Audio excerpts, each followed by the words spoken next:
असं वरदान ज्याच्या स्पर्शानं दगडाचंही सोनं व्हायचं. आणि एकदा का परीस आपल्याला मिळाला तर पाऊस पडणार पैशाचा. येडा बिडा आहेस का रे हा? रील मध्ये होतंय सगळं, रिअल मध्ये नाही. अरे तुला पैशाचा पाऊस पाहिजे ना. हे घे.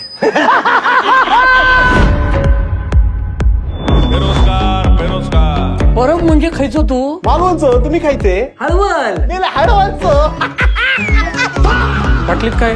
गोड दिले साहेब, आज सोमवार आहे ना. Welcome welcome. फक्त तोडा स्वच्छ करायचं बाकी राहिलाय. थोडा स्वच्छ करायचं बाकी राहिलं. तोडा म्हणजे तोडा पूर्णच राहिलाय. आणि काय चोरू बिरू नका बाबा.